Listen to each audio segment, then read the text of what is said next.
I wanted to invoke a word you mentioned in passing with respect to flow states in lectures, which was intuition. And Sure. so I wanted to loop that in to ask, well, you can pick and choose. This is interviewee's choice. So one would be, how do you think about intuition versus logic when it comes to problem solving or searching for meaning or finding meaning? Alternative question would be, what kinds of problems is logic poorly suited to solving? Sure. We'll do that, and then I'll tell you what I think intuition is and what the powers and perils of it are. Great. So the search space, right? The search space for very, very many problems, like the chess example, is combinatorially explosive.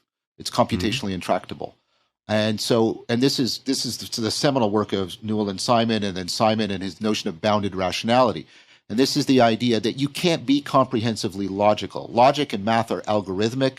They work in terms of certainty. Certainty requires that you search sometimes all or at least most of the space. And if you tried to do that, you would have committed cognitive suicide. That would be the last thing you do, right? And that can't be a rational way to behave. So bounded rationality is something more like knowing where, when, how, and to what degree, using all the non-propositional kinds of knowing to tell you where, when, how, and what degree you should be logical. You have to cultivate these virtues for when you use logic. So that's what rationality is. And that's a much harder problem. Like, when should I be logical? And so you have to ask yourself, like, if I formulate the problem such that the search space could be searched in a relatively exhaustive fashion, and there are algorithms that work that. How many people are present in this conversation? There's an algorithm counting 2, 1, 2, we're done. There, that worked. There was nothing wrong with doing that, right? But if you try to say, I want to count all the numbers of possible conversations we could have, and thereby try to figure out invariant principles through all conversations, it's like, well, what's a conversation? And I've been in many ones, and there's good ones and there's bad ones, but the good ones, like, they're sort of the same, they're similar to each other. And the problem with similarity, and this is now the main argument, is if you try to be logical about similarity, you're doomed. What do you mean by logical about similarity? So this is an argument made by Nelson Goodman. What a great name for a philosopher, Nelson Goodman. Outstanding. 1972, right? And the argument goes like this. So identity is to share all properties. Similarity is to share a lot of properties, but not share all properties. Kind of the same, as Sesame Street used to say, right? So he said, pick up any two objects and you'll find that there's an indefinitely large number of properties they share. So a plum and a lawnmower, they both have curved surfaces. They're both shiny. They're both found in North America. Both contain carbon. Both weigh more than a paperclip. Neither one is a particularly good weapon. How many true things can I say that apply to both those? Indefinitely large. Indefinitely large. Right. And that's the case for anything. So if you try to have a logic of similarity, it will not pick out, it won't help you sort the world at all. So what people rely on is psychological similarity, which is they say to you things like, but none of those properties, and here's the key term, none of those properties are the relevant properties. Those aren't the important ones. And of course, relevance and importance are not features of a proposition. The same proposition can be relevant 1 minute and irrelevant the next. This is actually a formal argument by Jerry Fodor and others. Relevance is not a logical property if what we mean by logical properties are syntactic relations within propositions and implication relations between them. You can't capture relevance with those syntactic relations, and therefore you can't do a logic of similarity.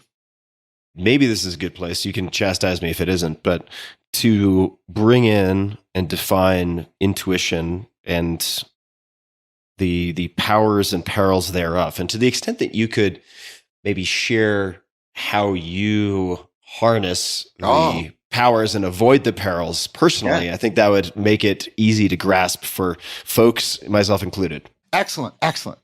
Oh, wonderful. So I'm deeply influenced by two things. Csikszentmihalyi's work on flow and Hogarth's work, Educating Intuition. And he makes a proposal. And I think this is the best proposal I've heard. So if we're doing inference to the best explanation, it's the best explanation. So we've had a robust research program from the late 60s, starting with Arthur Reber, for what's called implicit learning. So I'm sorry, I need a minute to sort of describe the experimental paradigm for this because, Sure. right?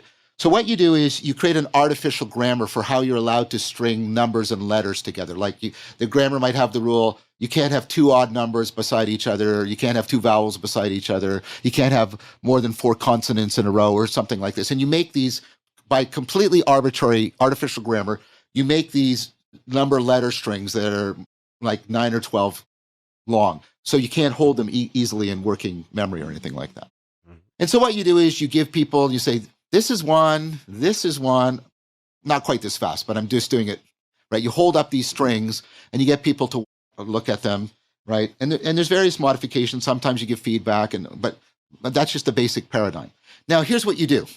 So you're not giving them the rules in advance. Is that correct? No. Okay, so this is purely deductive. You're just giving them examples and saying this is. Well, I'm going to say it's not deductive, but this. Oh, it's not. Okay. They're purely just doing this. Okay. I'll say what I think it is in a minute. Okay, so, and I'll say why it's not deductive because of an experimental variation. Okay, so okay. I'm not just going to swipe that aside. I'm going to address your point. Okay, so you do this and you do this and you do this and you do this, and then what you do is you say, now I'm going to give you a bunch of strings, and what you do is some of those strings are new, they haven't appeared yet, but they're generated by the same artificial grammar, right? And then some are generated by a completely alternative or even randomly generated. And then you present them to people and you say, which of these new strings belongs with the old ones? Mm-hmm. And people reliably score well above chance on this. Yeah. Well above chance. Okay, so what people have is the capacity, without explicit awareness or deliberate effort, they can pick up on very complex patterns. Mm-hmm. Now, why isn't it deduction? Because if you do the following and you say, I'm going to give you the strings and I want you to figure out the rules that are generating the strings, okay, their performance degrades and they actually fall below chance. They get really worse. They get all tangled up in themselves. Yes. So what Hogarth proposes is that intuition is a result of implicit learning. You're picking up on very complex patterns without explicit awareness or deliberate effort. You know how close to stand to somebody at a funeral. But it depends on their status, their closeness to the person, their emotional state, how you're feeling. It depends on all of these variables, but it depends on what part of the funeral it is. It depends on potential religious, like there's all these variables and they're interacting in complex dynamic ways. And you've picked that up and you don't know how you've picked it up. You don't know where and when. So you just get the intuition. I should stand this close. And you do it. And you're right. Now, what's the peril of this? So that's its power. You pick up on complex patterns. Mm-hmm. And you don't do it deductively. And I gave you the evidence for that. Mm-hmm. Right? So what's the peril with this? And this is Hogarth's work, and I think it's powerful. Implicit learning doesn't care what patterns it picks up. Right. It doesn't distinguish real causal patterns from correlational patterns. And there's a lot more complex correlational patterns that aren't real causal patterns. And so we pick up on all kinds of complex patterns that are not real, and we form intuitions around them. But when we don't like our intuition, we don't call it intuition. We call it bias or prejudice or racism or sexism or a whole bunch of other things, right? Mm-hmm. And so Hogarth says, well, what should we do? We can't replace implicit learning with explicit learning. What can we do explicitly? And he says, well, what we can do is we can explicitly set up the situation in which we're doing implicit learning that replicates how science distinguishes cause from correlation, because that's what science is. It's a practice for distinguishing cause from correlation. So what are those? Well, you need clear feedback, right? You need clear information. You need clear and tightly coupled feedback. Error has to matter. You can falsify the experiment, mm-hmm. right? And you set that up. And if you're learning in those situations, chances are your implicit learning will track causal patterns rather than correlational. And then you ask me, how do you do that, John? Well, here's John's answer. Csikszentmihalyi says, how do you get into the flow state? What are the informational constraints? The information has to be clear, it has to be tightly coupled, and error has to matter. The exact three conditions that Hogarth proposes for making sure you're doing good implicit learning are exactly the conditions that get people reliably into the flow state. And so we've published on that. What flow state is an evolutionary marker that you're getting a lot of insight, and you're getting a lot of insight within implicit learning that is probably tracking real causal relationships. So whatever you're doing, keep doing it, because chances are you're really figuring out the environment in a powerful way. What have you done with this knowledge? Like, how has that informed your behaviors or beliefs as you operate in the world? So, I mean, I try to make sure that we're setting up the explicit circumstance for flow states that have a lot of those conditions in them. This goes towards work I'm doing on shared flow states, when people are getting into dialogically flowed shared flow states, dialogos. And what are the contexts we can build around that so that we can get people more reliably having insight cascades and tracking real patterns of sense making as opposed to weird, funky correlational things. Mm-hmm. So I am going to double click on dialogos because I've mentioned dialogue and wanting to get into the etymology of that just because I'm a nerd about all that stuff. But before we get there, could you give a personal example of how you have used this insight and knowledge based on the studies and the work of these various people you've mentioned, and of course your own publications? How has that informed how you operate in the world or make decisions? It's giving me a way of challenging a certain kind of decadent romanticism in the culture, which says that you should always trust your intuition. Mm-hmm. There is no panacea faculty. There is no panacea practice. No free lunch theorem. And I've become almost like a preacher or something. I've been almost evangelical about trying to say, stop demonizing any faculty and stop deifying any faculty. Your intuition will lead you as much wrong as your reason, as much wrong as your emotions, as much wrong as whatever, as much wrong as your logic, right?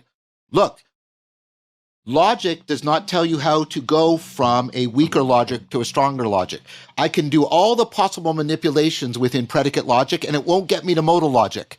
I have to do something outside of that to actually increase my logical competence. So there's no panacea. There's no panacea. So that has become, like, I have taken that up as a theme, and I do it for myself. Mm-hmm. This is why I advocate very strongly for, and I was fortunate to be taught, an ecology of practices. I do not practice. I practice a bunch of practices that have complementary strengths and weaknesses that are constantly checking each other and calling each other out and constraining each other and pointing out errors in each other, like an ecology. You know how you have the checks and balances in a biological ecosystem. That is how it had a huge impact on how I try to cultivate wisdom and virtue, and how I recommend to others how they should do it. I strongly advocate for practicing an ecology of practices that is well designed, and what are some of the design principles for a good ecology of practices. And then I feed that back into my own practices and how I try to teach other people.